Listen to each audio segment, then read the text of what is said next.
मेरे साथ बोलिए, भारत माता की, भारत माता की।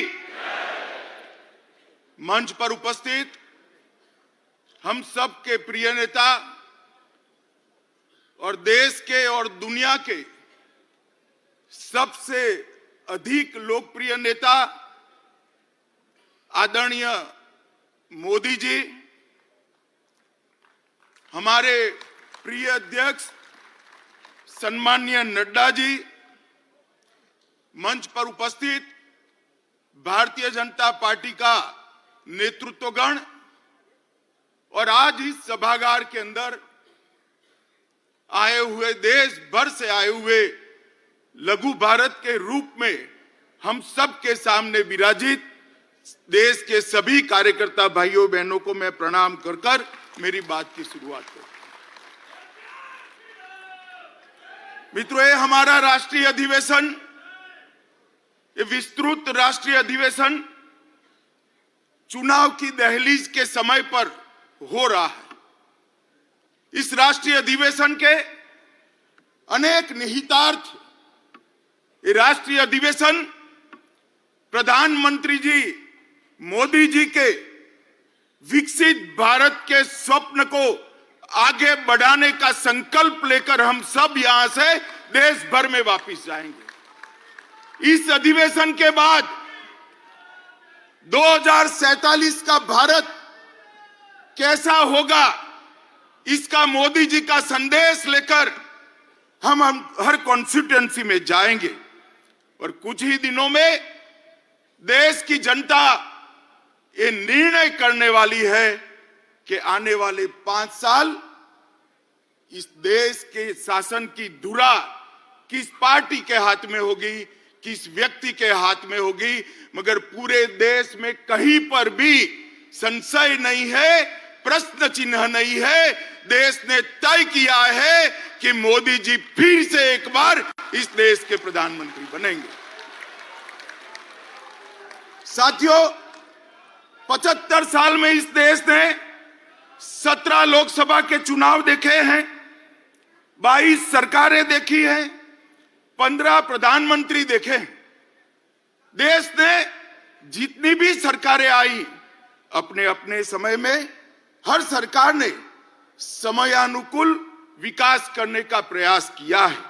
मगर आज मैं कोई कंफ्यूजन के बगैर कह सकता हूं कि समग्रता से विचार, हर क्षेत्र का विकास और हर व्यक्ति का विकास करने का काम केवल और केवल नरेंद्र मोदी जी के 10 साल में हुआ है। नरेंद्र मोदी जी के 10 साल के अंदर देश सुरक्षित हुआ, देश समृद्धि की ओर आगे बढ़ा। 60 करोड़ गरीब जो आजादी के 75 साल तक, 70 साल तक अपने आप को विकास की प्रक्रिया के बाहर मानते थे, उसको मालूम ही नहीं था कि देश आजाद हुआ, लोकतंत्र आया, मुझे क्या मिला, मेरा क्या हिस्सा। भाइयों और बहनों, 60 करोड़ गरीबों को घर देना, घर में गैस का सिलेंडर देना, पीने का पानी का कनेक्शन देना, बिजली पहुंचाना, शौचालय देना, 5 किलो अनाज गरीब को फ्री ऑफ कॉस्ट मुफ्त में देना और 5 लाख तक का स्वास्थ्य का उसका खर्चा भी सरकार ने उठाया। आज ये 60 करोड़ गरीब अपना बैंक अकाउंट भी रखते हैं और डिजिटल इंडिया से एक गरीब महिला अपनी सब्जी भी परचेज कर पाती है, सब्जी भी खरीद करती है। इन लोगों के जीवन में 70 साल तक जो सारी अभाव था, वो अभाव को एक ही 10 साल में समाप्त करने का काम हमारे प्रिय नेता नरेंद्र मोदी जी ने किया है। आज ये 60 करोड़ लोग अपने आप को देश के लोकतंत्र से जुड़ा हुआ पाते हैं। आज ये 60 करोड़ लोग हमारे संविधान की सार्थकता को महसूस कर रहे हैं। 10 साल में इतना बड़ा परिवर्तन आया है। दलित, आदिवासी और पिछड़ा समाज उसको वोट बैंक के नाते एक कांग्रेस और इंडिया अलायंस वालों ने उपयोग तो बहुत किया, पहली बार उनको सम्मान और हिस्सेदारी देने का काम भारतीय जनता पार्टी की नरेंद्र मोदी सरकार ने पहली बार ये देश का गौरव पूरी दुनिया ने महसूस किया। दुनिया में भारत के लोग कहीं पर भी जाते हैं, कहीं पर भी दुनिया में आप चले जाओ, पूछेंगे मोदी के भारत से आते हो ना। ये पहचान दुनिया में, विश्व में खड़ी करने का काम हमारे नेता नरेंद्र मोदी जी ने किया है।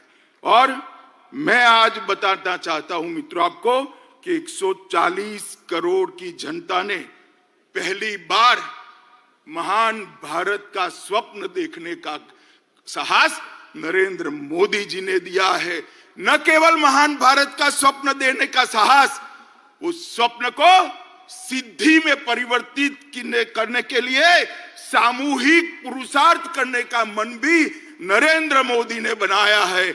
और पूरे देश के सामने एक लक्ष्य रखा कि 2047 में भारत पूर्ण विकसित भारत होगा, आत्मनिर्भर भारत होगा, गुलामियों की निशानियों से मुक्त भारत होगा। ये संकल्प पहली बार 140 करोड़ की जनता के सामूहिक संकल्प के माध्यम से आज विश्व के सामने उभर कर आया है। और इस संकल्प का एक्नॉलेजमेंट भी पूरा विश्व कर रहा है। मित्रों, मोदी जी ने 10 साल के अंदर कई सिद्धियां प्राप्त की है। गरीबी से मुक्ति, भ्रष्टाचार से मुक्ति, जातिवाद से मुक्ति, परिवारवाद से मुक्ति, तुष्टीकरण से मुक्ति।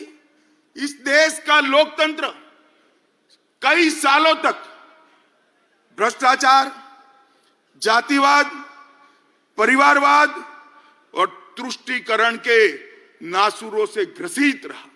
नरेंद्र मोदी जी ने पहली बार भ्रष्टाचार, जातिवाद, परिवारवाद और तुष्टीकरण की राजनीति को समाप्त कर पॉलिटिक्स ऑफ परफॉर्मेंस को एस्टैब्लिश करने का काम नरेंद्र मोदी जी ने किया। नरेंद्र मोदी जी ने अपने कर्तव्य से, अपने कर्तृत्व से देश की पूरी जनता को, एक सामूहिक हीन भावना थी, इस सामूहिक हीन भावना को, एक मास इंफीरियरिटी कॉम्प्लेक्स को समाप्त कर हम भी कर सकते हैं, हम ही करेंगे, एक गौरव के साथ दुनिया के सामने किया। नरेंद्र मोदी जी ने पहली बार इस देश को गुलामी के प्रतीकों से मुक्ति दिलाने का आह्वान किया। ये शुरुआत आजादी के दूसरे दिन होनी चाहिए थी, परंतु जब तक कांग्रेस रही, जब तक इंडिया अलायंस वाले रहे, इसकी कल्पना भी नहीं की। मोदी जी ने गुलामी के प्रतीकों से मुक्ति के लिए 15 अगस्त को लाल किले की प्राचीर से आह्वान किया और जनता ने पलक पावड़े बिछाकर इसका स्वागत किया। और आज गुलामी के प्रतीकों से हम मुक्ति पा रहे हैं। उग्रवाद और आतंकवाद, नक्सलवाद इस देश को 4 दशक से परेशान करता था। मोदी जी के 14 से 24 के कार्यकाल में उग्रवाद और आतंकवाद और नक्सलवाद अपनी अंतिम सांसें गिन रहा है।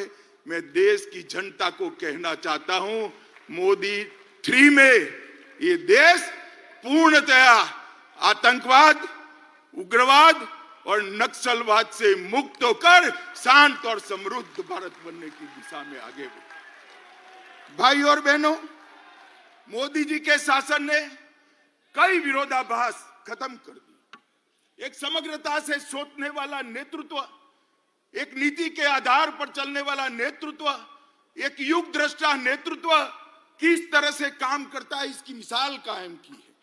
पूरे आजादी से कालखंड सरकारों की मीमांसा इसी तरह से होती है। ये सरकार किसानों की सरकार है या उद्योगपतियों की सरकार है? ये सरकार किसान कल्याण करेगी या इकोनॉमी को आगे बढ़ाएगी? मोदी जी ने बता दिया किसान कल्याण भी हो सकता है और अर्थतंत्र भी पटरी पर आ सकता है। दोनों के बीच में कोई विरोधाभास नहीं। इस सालों तक बहस का बंटवारा रहा, ये सरकार गांवों की है या शहरों की, ये भी विरोधाभास रहा। या तो आप गांव का विकास कर सकते हो या शहर का कर सकते हो। मोदी जी ने ये भी सिद्ध कर दिया, गांव दुनिया में सबसे अच्छे गांव बन सकते हैं, गांव से कोई पलायन नहीं होगा, और शहर भी दुनिया में सबसे सुविधापूर्ण शहर बन सकते हैं, स्मार्ट सिटी बन सकते हैं। ये सिद्ध किया। गरीब कल्याण और अर्थतंत्र का विकास, दोनों के बीच में भी बहुत बहस चली। कई बार कई सरकार, कई अर्थशास्त्री, कई पंडित कहते रहे कि जो अर्थशास्त्र का मतलब अर्थतंत्र का विकास करना है तो गरीब कल्याण को छोड़ना पड़ेगा। मैं आज सबके सामने कहना चाहता हूं, हर किसान को हर साल 6,000 रुपया देना, हर गरीब को सभी प्राथमिक सुविधाएं एक साथ दे देना, और अर्थतंत्र को 11वें नंबर से 5वें नंबर पर ला देना, वो मोदी जी ही कर सकते हैं और कोई नहीं कर सकता। भाई और बहनों, आज एक संदेश लेकर जाइए यहां से। 130 करोड़ की 140 करोड़ की जनता के बीच में मोदी जी को तीसरी बार प्रधानमंत्री देश की जनता बनाए, हमारा अर्थतंत्र भी तीसरे नंबर पर आ जाएगा। ये संदेश लेकर हमने जाना है। इसी तरह से एक द्वंद्व चालू रहा कि विदेश नीति, अगर दुनिया को मित्र बनाना है तो देश की सुरक्षा में थोड़ा बहुत कॉम्प्रोमाइज करना पड़ेगा। ये बहुत लंबा बहस का विषय आजादी के बाद तुरंत शुरू हुआ, और सारे पंडित सुरक्षा नीति और विदेश नीति के बीच के द्वंद्व में फंसते रहे। मोदी जी ने तय कर लिया और कर दिखाया कि सरहद की सुरक्षा, देश की सुरक्षा हमारी सबसे पहली प्रायोरिटी है। और आज ये करने के बाद, देश को सुरक्षित करने के बाद, मोदी जी ने भारत को विश्व मित्र के रूप में प्रस्तावित किया। वसुधैव कुटुंबकम का हमारा सूत्र को उन्होंने नीचे लिखा।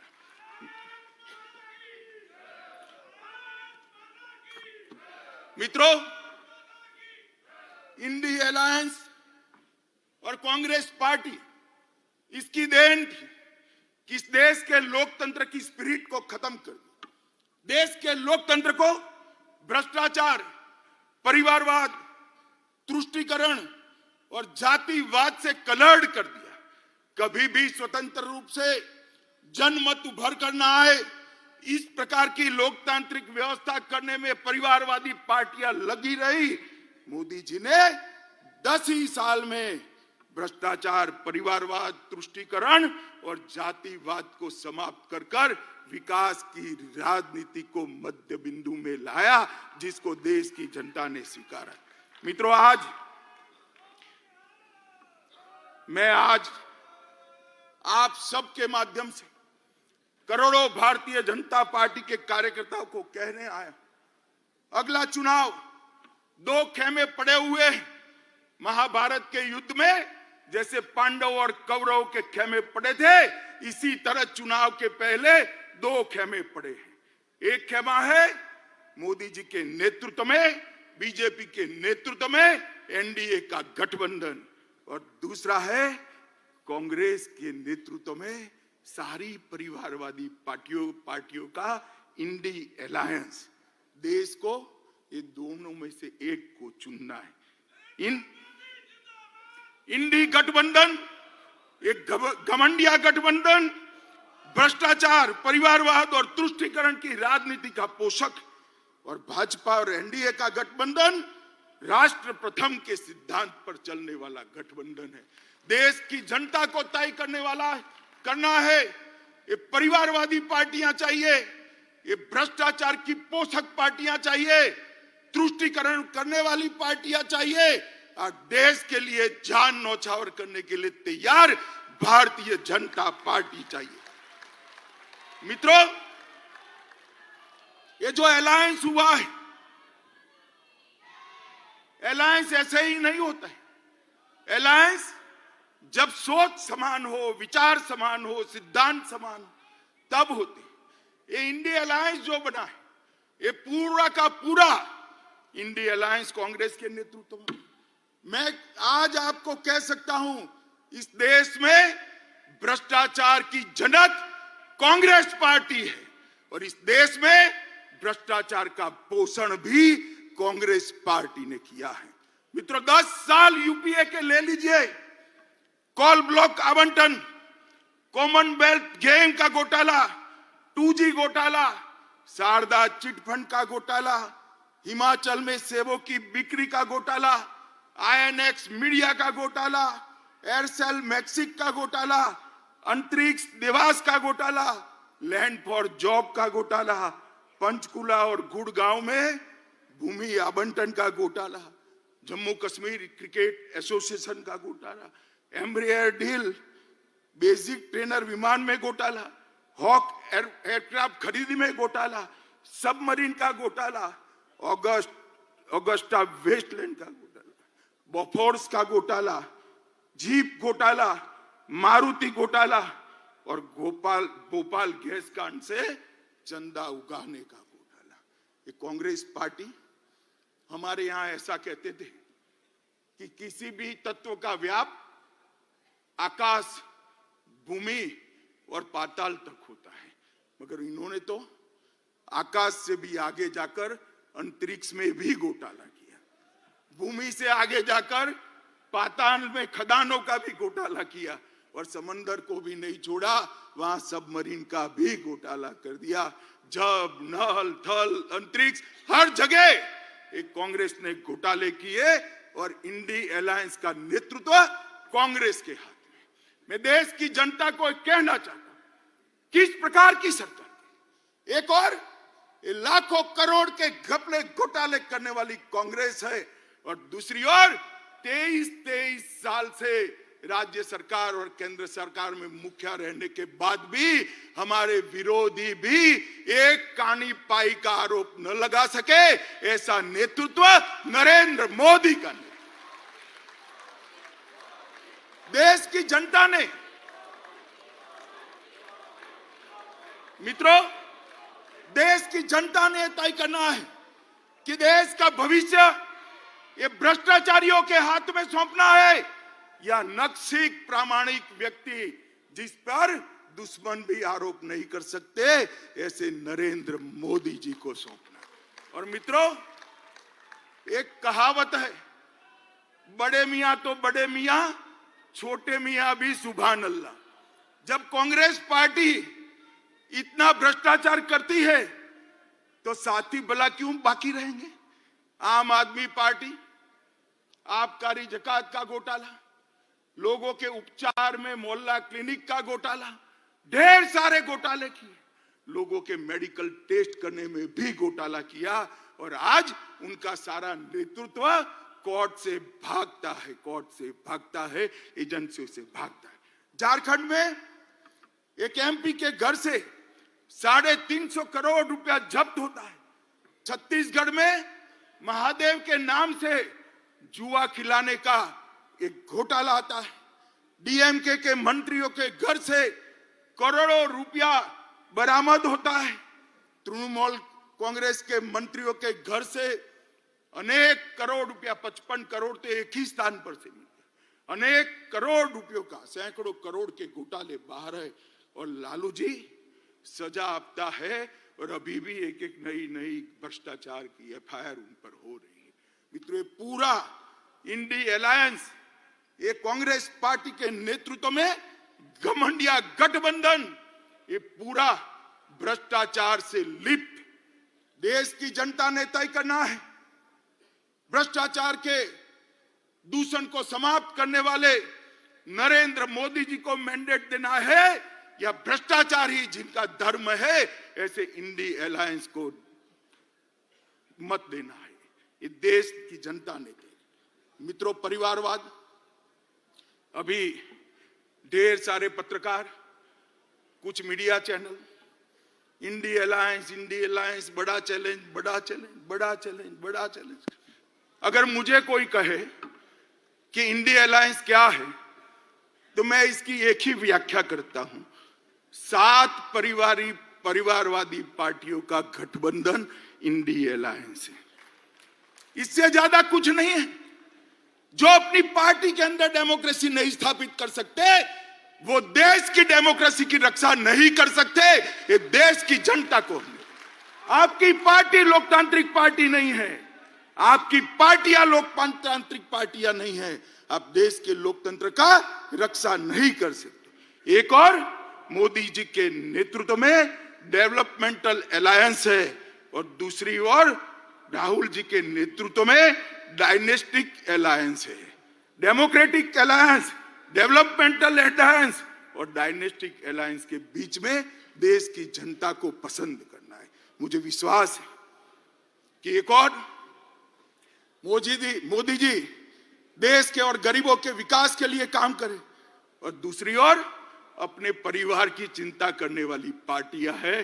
देश निश्चित रूप से विकास की राजनीति करने वाली भारतीय जनता पार्टी और एनडीए को सिलेक्ट करेगी, इसका मुझे पूरा विश्वास।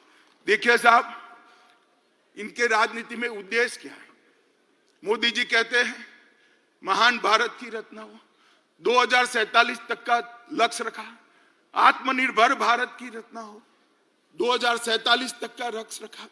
सोनिया जी का लक्ष्य राहुल जी को पीएम बनाना, पवार साहब का लक्ष्य बेटी को सीएम बनाना, ममता दीदी का लक्ष्य भतीजे को सीएम बनाना, स्टालिन का लक्ष्य अपने बेटे को सीएम बनाना, लालू प्रसाद जी का लक्ष्य अपने बेटे को सीएम बनाना, उद्धव ठाकरे का लक्ष्य अपने बेटे को सीएम बनाना और मुलायम सिंह जी बेटे को बनाकर ही गए हैं। अब मुझे एक बात बताइए कार्यकर्ता भाइयों बहनों, जिनका लक्ष्य ही अपने बेटे बेटी भतीजों का कल्याण हो, वो गरीब का कल्याण कर सकता है क्या? कभी नहीं कर सकता। जिनका लक्ष्य ही अपने परिवार के लिए सत्ता हथियाना हो, वो देश का कल्याण कर सकता है क्या? कभी नहीं कर सकता। मित्रों, इस देश के अंदर 2G, 3G और 4G पार्टियां हैं। 2G से मतलब आप 2G घोटाले से नहीं है। 2 generation party, 3 generation party, 4 generation party, 4 पीढ़ी तक नेता नहीं बदलता है। 4 पीढ़ी तक नेता नहीं बदलता है। क्यों भाई? देश के किसी युवा में कौवत नहीं है, वो आगे नहीं बढ़ सकता? ना जी, वो नहीं बढ़ सकता।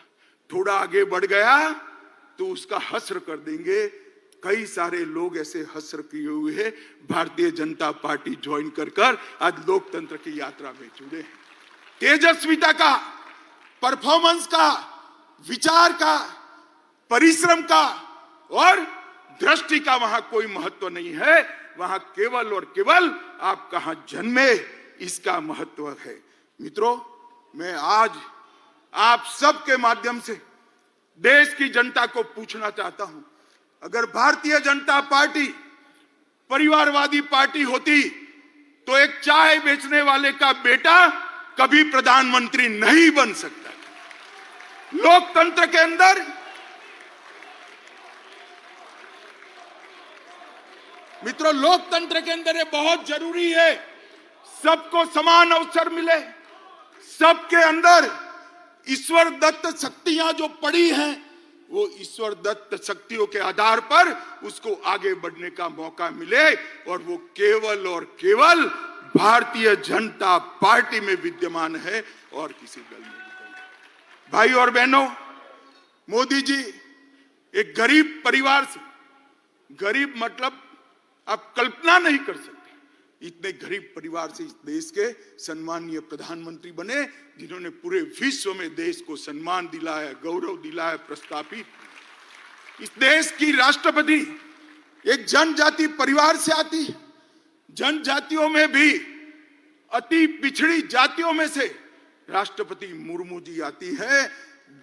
प्रधानमंत्री जी ने, भारतीय जनता पार्टी ने एक गरीब आदिवासी की बेटी को महामहिम द्रौपदी मुर्मू बनाकर सभी आदिवासियों का सम्मान। इस देश का उपराष्ट्रपति एक किसान का बेटा खेत जोतने वाले का बेटा इस देश का उपराष्ट्रपति बना है। मित्रों, मैं खुद कह मानता हूं कि भारतीय जनता पार्टी में बूथ का काम करने वाला एक व्यक्ति देश का प्रधानमंत्री भी बन सकता है, राष्ट्रपति भी बन सकता है। और वो केवल और केवल भारतीय जनता पार्टी में ये सहूलियत उपलब्ध है क्योंकि हमने हमारी पार्टी को लोकतांत्रिक पार्टी बनाकर रखा है। मित्रों, ये परिवारवादी पार्टियां जो अपने बेटे बेटियों के लिए काम करती है वो देश का कल्याण नहीं कर सकती। केवल और केवल राष्ट्र प्रथम के नारे के साथ आगे बढ़ रही भारतीय जनता पार्टी, मोदी जी के नेतृत्व में आगे बढ़ रही भारतीय जनता पार्टी ही देश का कल्याण कर सकती है। मित्रों, इस देश में जब से हमारा संविधान बना, हमारे संविधान के अंदर पंथ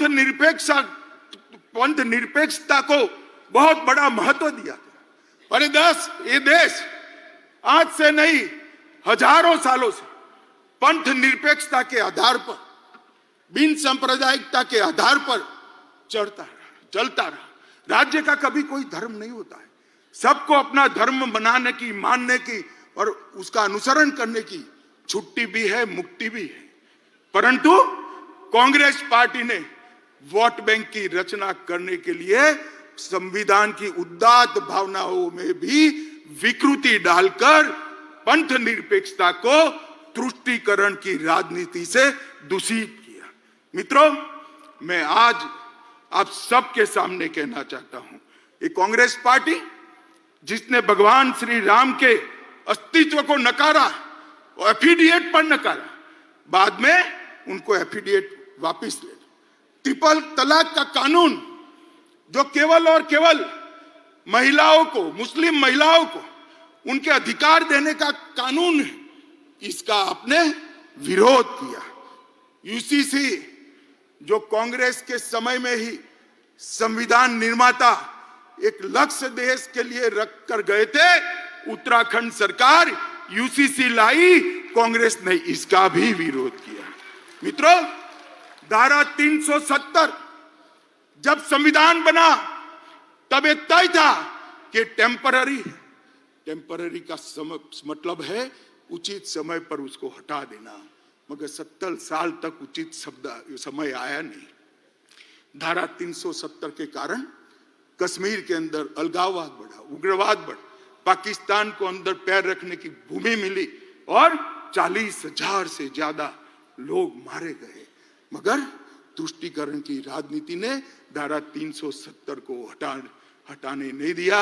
इस देश की जनता ने मोदी जी को दूसरी बार पूर्ण बहुमत दिया।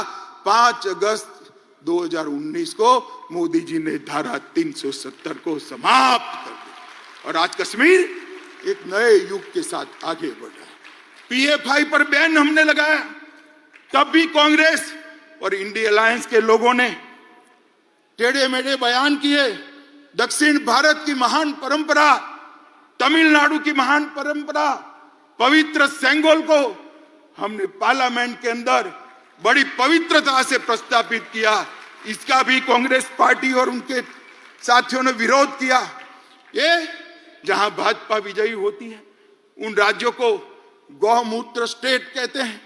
ये लोग संविधान पर पहला अधिकार, देश के खजाने पर पहला अधिकार माइनॉरिटी का है, ये मान्यता रखने वाले हैं। मोदी जी का कहना है देश के खजाने पर पहला अधिकार गरीब का है, दलित का है, आदिवासी का है, पिछड़े। जाकिर नाइक को मैसेंजर ऑफ पीस का सर्टिफिकेट देते हैं। भगवा आतंकवाद के नाम से पूरे सनातन धर्म को बदनाम करते हैं। और मित्रों, अंतिम चरम सीमा तो तब आ गई जब 550 साल के बाद इस देश में उत्सव का क्षण आया।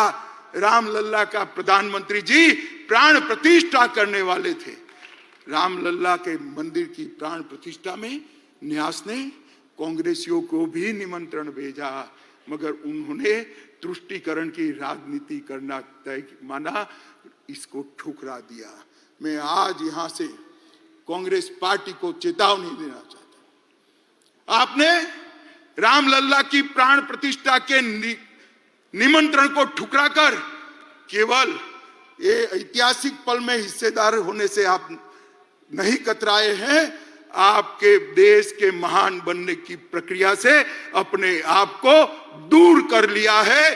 देश की जनता इसको देख भी रही है और याद भी रख रही है। मित्रों, खैर वो आए ना आए, भारतीय जनता पार्टी तुष्टीकरण में नहीं मानती है।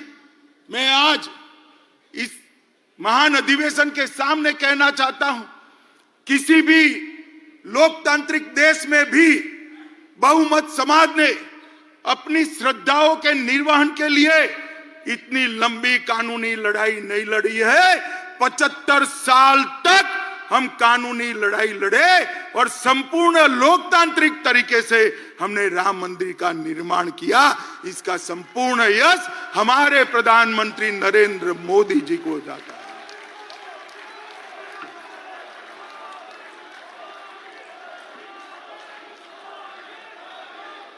भाई और बहनों, ये कांग्रेस पार्टी और इंडिया अलायंस वाले, ये कांग्रेस पार्टी और इंडिया अलायंस वाले हम पर आरोप लगाते हैं कि भारतीय जनता पार्टी अस्थिरता फैलाती। मैं तो ज्यादा जवाब नहीं देता, मगर चुनाव का समय आया है, जनता के सामने सच रखना चाहिए। मैं आज ये कहने आया हूं कि कांग्रेस पार्टी की कभी से, जब से इंदिरा जी प्रधानमंत्री बनी तब से ना लोकतंत्र में श्रद्धा है, ना लोकतांत्रिक प्रक्रियाओं में श्रद्धा है।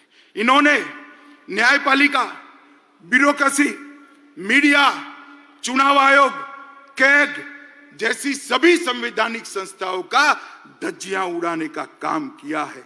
इमरजेंसी ये आपकी ही देन थी साहब, आप भूल जाते हो। पूरे देश को जेल खाना बनाकर रख लिया था, पूरा विपक्ष जेल के अंदर बंद था और आर्टिकल 356 सरकारें तोड़ने का जो रिकॉर्ड, आज से मैं बहुत सोच समझकर मेरा स्टेटमेंट करता हूं, आज से 100 साल बाद भी कांग्रेस पार्टी का रिकॉर्ड कोई तोड़ नहीं पाएगा। इतनी सरकारें आपने गिराई। मित्रों, कांग्रेस पार्टी ने 90 बार आर्टिकल 356 का प्रयोग किया, 50 बार अकेली इंदिरा गांधी जी ने किया।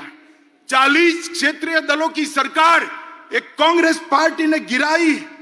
3 केंद्र की सरकार, चौधरी चरण सिंह, चंद्रशेखर जी, देवगौड़ा जी और गुजराल, ये 4 सरकारों को गिराने का काम भी कांग्रेस पार्टी ने किया है।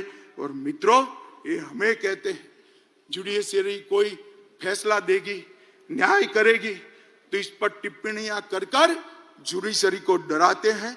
मैं कांग्रेस पार्टी को याद कराता हूं, 1973 में 3 वरिष्ठ जजों को कुदाकर जस्टिस सेहलत, जस्टिस ग्रोवर और जस्टिस हेगड़े को कुदाकर आपने एएन रे को सर्वोच्च न्यायाधीश बनाया, क्योंकि आप रायबरेली का फैसला आपके खिलाफ आ गया था। मित्रों, हमने कभी जुडिशरी के खिलाफ इस प्रकार के षड्यंत्र नहीं किए। मित्रों, कांग्रेस पार्टी इस देश में अस्थिरता की जनक है और स्थिरता अगर कोई दे सकता है तो केवल और केवल भारतीय जनता पार्टी दे सकती है। मित्रों, अभी अभी देश में हम चुनाव में जा रहे हैं, हिंसा कहां होती? मैं आज देश के मीडिया को भी कहना चाहता हूं, हिंसा की बात आप करते हैं, कौन से राज्यों में चुनावी हिंसा होती है, कौन से राज्य में पॉलिटिकल हिंसा होती है? मैं आज देश की जनता को गिनाना चाहता हूं। केरल, हमारे 100 से ज्यादा कार्यकर्ता शहीद हो गए, 300 से ज्यादा कार्यकर्ता अपाहिज हो गए। किसका शासन है? इंडिया अलायंस का शासन है। बंगाल, सैकड़ों कार्यकर्ता मौत के घाट उतार दिए गए। हमेशा चुनाव में धांधली, गपलेबाजी और हिंसा होती रही। किसका वहां राज है? ममता दीदी का राज है, इंडिया अलायंस का राज है। बिहार में भी जंगल राज था, तब 100-100 किलोमीटर दूर मतपेटियां मिलती थी। किसका राज था? इंडिया अलायंस का राज था। यूपी में भी चुनाव का रेगिंग होता था, हमारी सरकारों में कभी रेगिंग नहीं हुआ। किसकी सरकार थी? आपकी सरकार थी। मित्रों, आज भारतीय जनता पार्टी के हजारों कार्यकर्ता हिंसा की भेंट चढ़े। कईयों ने तो जान गंवाई, कई अपाहिज हुए, कईयों के घर जल गए। हम तो हिंसा के भुक्तभोगी है। हिंसा फैलाने वाला गठबंधन अगर कोई है तो एक घमंडिया गठबंधन है, इंडी अलायंस है। भाई और बहनों, ये कांग्रेस का शासन था। आजादी के वक्त कांग्रेस ही देश की ओर से नेगोशिएट करते, तब ही देश का विभाजन। और आज भी कांग्रेस की विभाजनकारी प्रवृत्ति राजनीतिक फायदे के लिए कम नहीं हुई। अभी अभी कांग्रेस के नेता ने कहा कि इस देश के 2 टुकड़े होने चाहिए। खुलेआम देश के 2 टुकड़े करने की बात करते हैं। कांग्रेस पार्टी इस स्टेटमेंट से कन्नी भी नहीं काटती है। ये बताता है कि कांग्रेस पार्टी इसका समर्थन करती। मां भारती का अपमान करने वाले जॉर्ज पुनिया का कांग्रेस के राजकुमार आशीर्वाद लेते हैं। जॉर्ज सोरेस जो भारत विरोधी है, वो उनका समर्थन करता है। कोयम्बतूर बम ब्लास्ट को इंडी अलायंस इसके गुनहगारों को रिहा कर देती है। और कांग्रेस के नेता पाकिस्तान में जाकर मोदी जी को हटाने के लिए पाकिस्तान की मदद मांगते हैं। पाकिस्तान की मदद मांगते हैं। जब धारा 370 मोदी जी ने हटाई, राहुल गांधी का 370 के समर्थन में जो बयान था, वो पाकिस्तान ने यूनाइटेड नेशन में कोट अनकोट कर शर्म करो कांग्रेसी। आपके देश के खिलाफ आप विदेश में जाकर बोलते हो। देश के प्रधानमंत्री, देश की संसद, देश के लोकतंत्र की निंदा विदेश में जाकर करते हो। और धारा 370 जैसी महत्वपूर्ण चीज को आपने पाकिस्तान को यूएन में हथियार देकर देशद्रोह का एक उदाहरण सेट किया है। मित्रों, और मैं देश की जनता को कहता हूं, ये विभाजनकारी प्रवृत्ति जो आजादी के वक्त थी, वो आज भी वहां पर है, उसमें कोई परिवर्तन नहीं हुआ। मित्रों, अभी अभी एक कांग्रेस के शहजादे को किसी ने एक भाषण लिखकर दे दिया है। उनका तय है, हर भाषण वो 9 महीने तक बोलते ही रहेंगे। 9 महीने के बाद स्क्रिप्ट बदलता है, ये तय है उनका। अभी उनके हाथ में ओबीसी का भाषण किसी ने थमा दिया है। हर जगह ओबीसी पूछते हैं, हर सवाल ओबीसी के लिए। मैं इनको कहना चाहता हूं, भाई अच्छा ट्यूटर रख लो, अच्छा शिक्षक रख लो, और कांग्रेस पार्टी ने ओबीसी के लिए क्या किया है उसका जरा अध्ययन कर लो। आप जो बोल रहे हो वो आपके ही खिलाफ जा रहा है। मैं आज आप सभी को बताना चाहता हूं, 1957 में काका साहेब कालेलकर कमेटी ने पिछड़ों के लिए रिपोर्ट दिया। कांग्रेस पार्टी ने इसको कभी इंप्लीमेंट नहीं किया। मंडल आयोग बना 1980 में। मंडल आयोग को इंदिरा गांधी ने ठंडे बस्ते में डाल दिया। 1990 में जब इंप्लीमेंटेशन की बारी आई, विपक्ष के नेता ए नाते राजीव गांधी ने पार्लियामेंट में इसका विरोध किया। और मित्रों, ओडिशा में और जवाहरलाल जी ने 1951 में जातिवादी सर्वे का विरोध किया था। और भारतीय जनता पार्टी ने क्या किया? मैं पिछड़ा समाज की बात करता हूं, बड़े गौरव के साथ बात करता हूं। मित्रों, हमने इस देश को गौरव हो इस तरह से अति पिछड़ी जाति का प्रधानमंत्री देने का काम भारतीय जनता पार्टी ने किया। आज देश में पहला मंत्रिमंडल ऐसा है मोदी जी का जिसमें 27 मंत्री ओबीसी है। राज्यों को ओबीसी की सूची का संशोधन करने का अधिकार मोदी जी ने दिया। केंद्रीय विद्यालय, नवोदय विद्यालय, सैनिक स्कूल और मेडिकल इंजीनियरिंग के दाखिलों में 27% आरक्षण पहली बार नरेंद्र मोदी जी ने दिया। ओबीसी की छात्रवृत्ति में 33% की वृद्धि नरेंद्र मोदी जी ने की। आईआईटी में ओबीसी छात्रों की ट्यूशन फी को माफ करने का निर्णय देश के प्रधानमंत्री नरेंद्र मोदी ने किया। नीट की परीक्षा में ओबीसी बच्चों का पहली बार अगर आरक्षण हुआ तो नरेंद्र मोदी जी ने किया। पेट्रोल पंप और गैस की एजेंसियों में 27% पिछड़ा वर्ग को आरक्षण देने का काम नरेंद्र मोदी जी ने किया।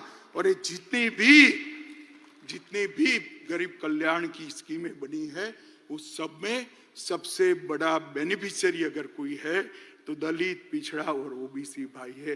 राहुल गांधी, आप हमें क्या ओबीसी का कल्याण सिखाते हो? हम तो समाज के हर वर्ग को साथ में लेकर चलते हैं। जो पिछड़ा है उसको ज्यादा मिलता है, जो अकड़ा है वो अपने आप अपना शहर जाने देता है। मोदी जी ने इस देश की जनता का आह्वान किया, जिनको सुख है, संपत्ति है, ईश्वर की कृपा है, वो अपनी गैस की सब्सिडी छोड़ दे। 2 करोड़ से ज्यादा लोगों ने गैस की सब्सिडी अपने आप त्याग करी। मोदी जी ने करोड़ों गरीबों को फ्री ऑफ कॉस्ट गैस देने का काम किया। मित्रों, मोदी जी ने 10 साल के अंदर जातिवाद, परिवारवाद, भ्रष्टाचार, तुष्टीकरण को समाप्त कर दिया।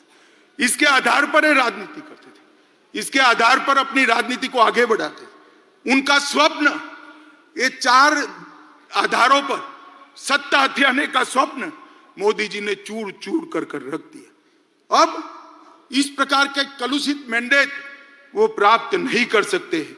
आज 10 साल में देश महान भारत, विकसित भारत का स्वप्न लेकर आगे बढ़ रहा है। दूर दूर तक सत्ता प्राप्ति की संभावना आज घमंड या गठबंधन को नहीं देखती है। इसके लिए वो लोग डिनायल मोड में आ गए, हर चीज में विरोध करते। धारा 370 और पेंशनों और महिलाओं को अधिकार देने के कई मौके आए, वे विरोध करते रहे। 3 तलाक का विरोध किया, ओबीसी कमीशन का विरोध किया, कश्मीर में गुर्जर, बकरवाल, पहाड़ी वाल्मीकियों को रिजर्वेशन देने का विरोध किया। नारी शक्ति वंदन अधिनियम में भी कई सारे व्यवधान खड़े किए। हिंदू शरणार्थियों को नागरिकता देने का सीए का बिल, इसका विरोध किया। एक देश एक टैक्स, जीएसटी का विरोध किया। दलित को राष्ट्रपति बनाना, आदिवासी को राष्ट्रपति बनाना आपने आम सहमति नहीं होने दी।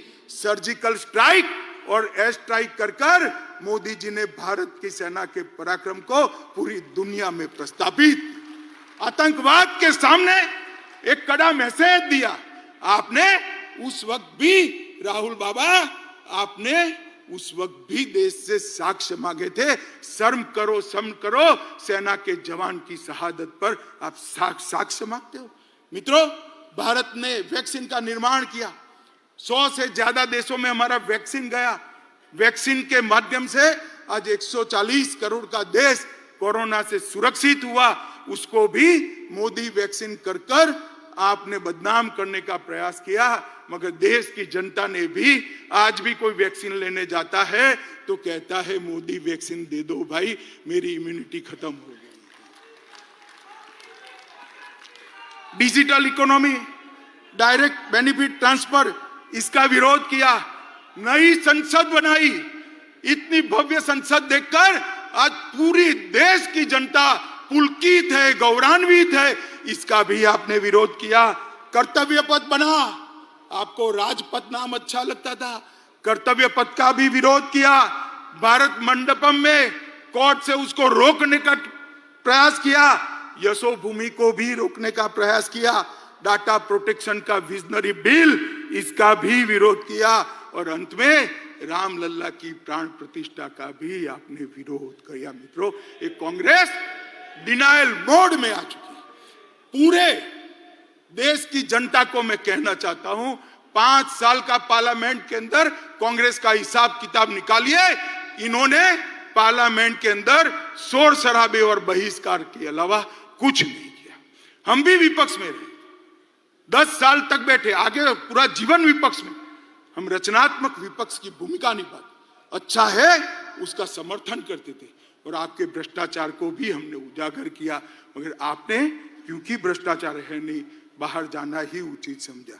मित्रों, इंडिया अलायंस अहंकार से युक्त है। वो सहन ही नहीं कर सकते। वो ऐसा मानते हैं कि देश का प्रधानमंत्री वो ही बन सकता है जो बड़े परिवारों से आता है, वो सहन नहीं कर सकते। एक गरीब मां का बेटा अब देश का प्रधानमंत्री बनकर देश को चला रहा है। ये अहंकार उनको भारतीय जनता पार्टी के खिलाफ खड़े। ये परिवारवादी राजकुमार सारे के सारे इकट्ठा होकर हमारा विरोध कर रहे। मोदी जी ने 40 से ज्यादा नीतियां बनाकर इस देश को नीतियों के आधार पर चलाने का काम किया। मैं पूरी सूची बोलना नहीं चाहता मित्रों, पॉलिसी पैरालिसिस हो गया ऐसी पूरी दुनिया मनमोहन सिंह सरकार को कहती थी।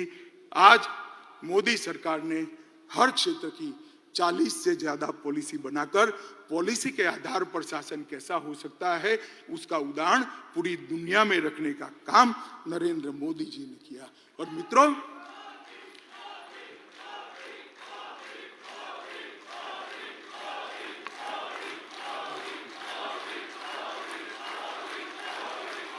भारत माता की। मित्रों, मैं और आप हमारे नेता के वखान करें, पत्रकार भी कहेंगे, एक घमंडिया गठबंधन भी करेगा, आपको ऐसा ही करोगे। मगर मैं आज देश की जनता का भी धन्यवाद करना चाहता हूं।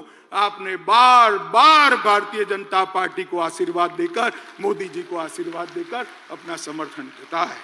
आज देश के 70 राज्यों में 17 स्टेट्स में एनडीए की सरकार है। 58% हिस्से पर, जिसमें 57% आबादी है, वहां एनडीए का रूल है। गुजरात में हम लगातार 6 चुनाव जीते। मध्य प्रदेश में 21 सालों से शासन में है। गोवा में 3 बार जीते। उत्तर प्रदेश में 2 बार जीते। उत्तराखंड में 2 बार जीते। हरियाणा में 2 बार जीते। अरुणाचल में 2 बार जीते। आसाम में 2 बार जीते। त्रिपुरा में 2 बार जीते। मणिपुर में 2 बार जीते। और छत्तीसगढ़ और राजस्थान में भी 3-3 टर्म तक मैंडेट मिला था। और फिर से चौथा मैंडेट छत्तीसगढ़ और राजस्थान की जनता ने दिया है। बिहार, महाराष्ट्र, मेघालय, नागालैंड और सिक्किम, वहां एनडीए को बार बार आशीर्वाद मिला। मित्रों, ये जनादेश जो है वो मैं मानता हूं मोदी जी का परिश्रम, मोदी जी की नीतियां, मोदी जी के परफॉर्मेंस पर 140 करोड़ की जनता का ठप्पा है जो इंडिया अलायंस को नहीं दिखाई। भाई और बहनों, मैं अंत में इतना कहना चाहता हूं। अभी अभी इंडिया अलायंस वाले के जो नेता है कांग्रेस पार्टी, एक भारत जोड़ो यात्रा निकली। तोड़ना तो, निवेदन तो आपके भारत तोड़ने के हैं, भारत जोड़ो यात्रा लेकर निकले।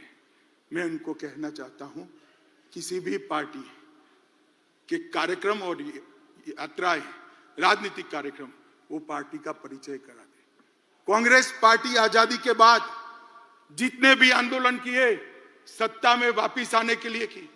भारतीय जनता पार्टी का 1950 से इतिहास है।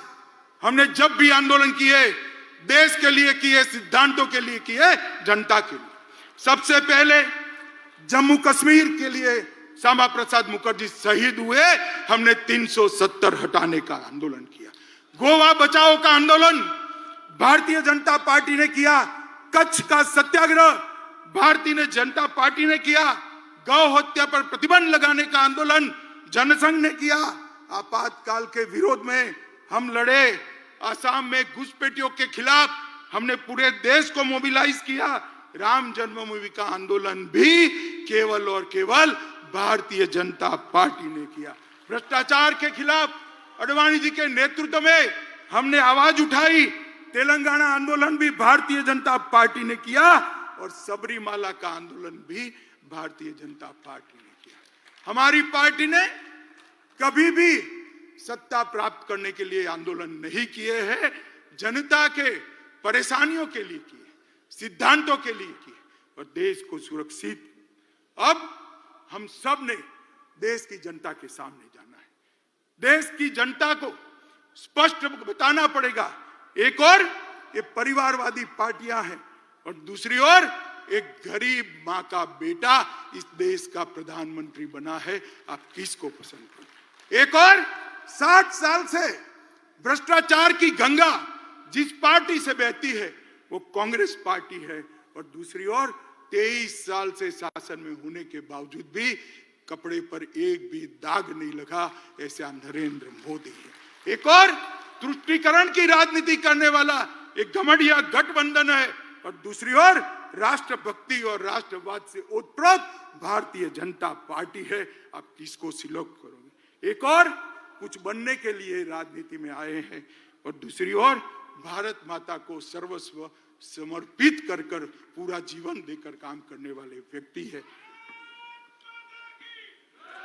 एक और हर साल 3 महीने विदेश में वैकेशन करने वाला नेतृत्व है, और दूसरी ओर 23 साल से एक भी छुट्टी न देने वाला कर्तृत्ववान नेतृत्व। एक और दिशा विहीन राजनीति है, दूसरी ओर एक युग दृष्टा नेता के नेतृत्व में महान भारत की रचना को आगे बढ़ाने वाली भारतीय जनता पार्टी है।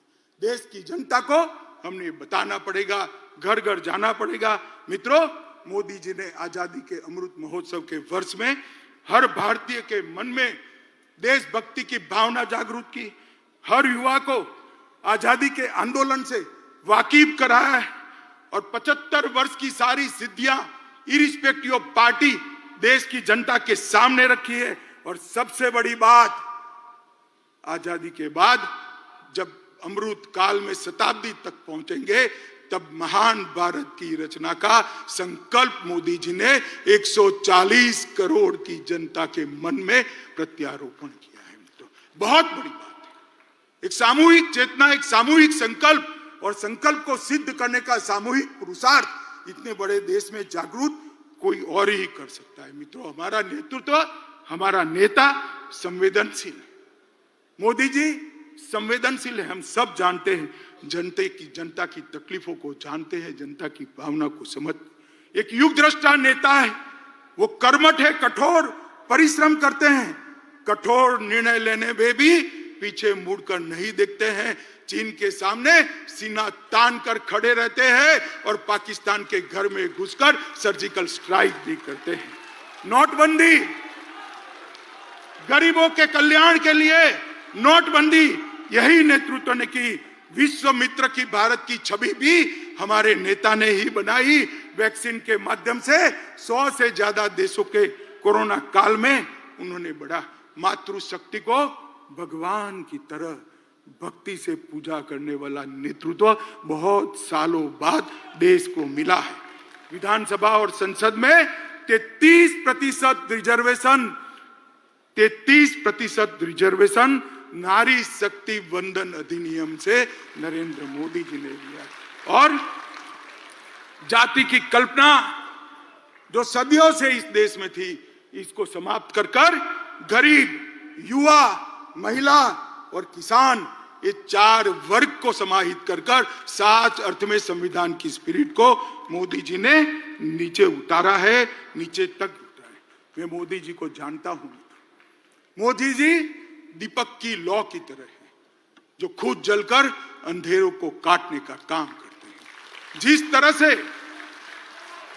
तरह से दीपक की लौ कभी नीचे नहीं जा सकती, उस तरह से मोदी जी का काम और विचार भी ऊर्ध्व गति वाले हैं, वो कभी नीचे की ओर नहीं आ सकते। पर मुझे विश्वास है कि मोदी जी के ये ऊर्ध्व गति वाली सोच, ऊर्ध्व गति वाली कर्मठता और ऊर्ध्व गति वाले परिश्रम से ही ये देश 2047 में महान भारत बनेगा, विकसित भारत बनेगा, और पूरी दुनिया गौरव से देखती रहेगी भारत माता की जलहल होती हुई छवि को, और सम्मान करेगी। एक और मैंडेट देश की जनता के सामने बड़ी विनम्रता के साथ मांगे कि हमारा उद्देश्य केवल और केवल 140 करोड़ की जनता की सेवा करना है और देश को महान करना है, और वो केवल और केवल नरेंद्र मोदी जी कर सकते हैं और कोई नहीं सकता। मित्रों, इस प्रस्ताव को आप सभी लोग पूरे देश में लेकर घर घर जाएंगे, ऐसा मुझे विश्वास है। अंत में फिर से एक बार दोनों हाथ उठाकर प्रचंड आवाज के साथ भारत मां का जयकारा लगाएंगे। बोले भारत माता की, भारत माता की, भारत माता की।